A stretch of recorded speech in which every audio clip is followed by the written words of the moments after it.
جەماوەری زەحمەتکێش و کابوسی دابینکردنی مەسکەن لە ئێران.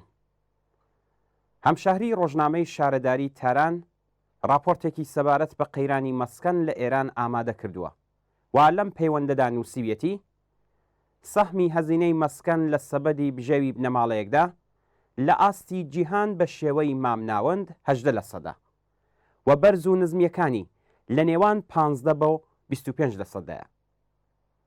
واتە یەک کەس بە شێوەی مامناوەند لە بری حەقدەستی 1 سەعات و نیوی کاری ڕۆژانەی دەتوانێت کرێی ماڵ و هەزینەی نیشتەجێبوونی خۆی لەم ڕۆژەدا دابین بکات و ماباقی حەقدەستە 6 سەعات و نیوەکەی بکاتە هەزینەی دابینکردنی باقی پێداویستیەکانی دیکەی لەوانە خۆراک، پۆشاک، سەیران، وەرزش، دەرمان و هیتر.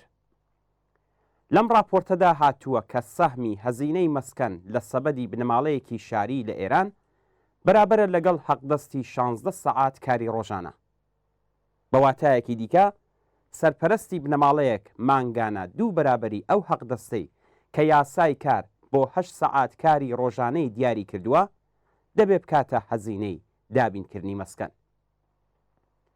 ئەو ئامارانەی کە لەلایەن خودی دەسەڵاتی ئیسلامیەوە بڵاو دەکرێنەوە بەڕوونی نیشانی دەدەن کە چۆن ملیۆنان لاوی ئەم وڵاتە نەتوانای کڕینی ماڵیان هەیە و نەتەنانەت دەشتوانن ماڵ بەکرێ بگرن و ناچارن بە پێچەوانەی مەیل و خواستی خۆیان لەگەڵ بنەماڵەکانیان بژین و ئەزمموی ژیانی سەر بە خۆیان لێزەوت کراوە.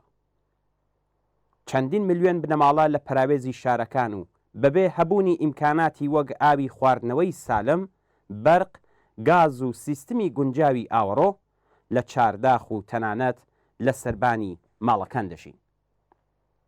مافی دەسڕاگەیشتن بە مەسکەنی گونجاو، سالم و هەرزان مافی سەرەکی خەڵکی زەحمەتکێش و هەموو هاوڵاتیانی ئەم وڵاتەیە. دابینکردنی مەسکەن لە ژێر دەسەڵاتی حکوومەتی ئیسلامیدا بۆتە کابوسێک بۆ ملیۆنان کەس لە خەڵکی زەحمەتکێش و توێژەکانی ناوەڕاست و بەشێک لە چینی مامناوەند.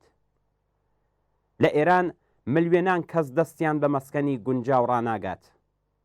پراوێزنشینی، گۆڕخەوی، سەربانخەوی، چارداغنشینی، کارتۆنخەوی، خەوتن لە پیادەڕە و پارکەکان و بێ ماڵ و حاڵی بوونەتە چەمک و دەستەواژەی ڕۆژانە. ڕژیمێک کە خۆی نێونەری خەڵکی بێبەش پێناسە دەکرد و قەرار بوو مەسکەن ئاو و بەرق بۆ خەڵک بکاتە خۆڕایی، هەموو بەرپرسە ورد و درشتە حکوومەتیەکان و ئاخوندەکانی کۆشکنشین و جەماوەری خەڵکیشی تەنانەت ناچار بە گۆڕخەوی لە قەبرستانەکاندا کردووە. بازاڕی مەسکەن لە ئێران تووشی وەزعیەتێک بووە کە بێجگە لە دەسەڵاتداران و ڕاندخۆران، بێجگە لە سوڵتانەکانی ئاسن، سیمان، دار، گەچ، ئاجر و کەرەستەی بیناسازی و بێجگە لە زەوی خۆران، کێوخۆران، جەنگەڵخۆران کە کاربەدەستانی ئەمنیەتی و نظامی و دەستگای ڕوحانیەتن، کەمتر کەس و ناوەندێک دەتوانن بیر لە دابینکردنی مەسکەنی گونجاو بکەنەوە. ئێران وڵاتێکە کە خاوەنی زەوی، سەرچاوەی سروشتی و سەروەتی فراوانە و ئەو ئیمکانەی هەیە کە هەموو دانیشتوانی ئەم وڵاتە لە سەرەتایترین مافی خۆیان واتە لە مافی هەبوونی مەسکەن و سەرپەنای ئەمن و ستاندارد بەهرەمەند بن. لەوبەری ئەم قەیرانەدا 2 هێزی کۆمەڵایەتی دژ بە یەک ڕاوەستاون.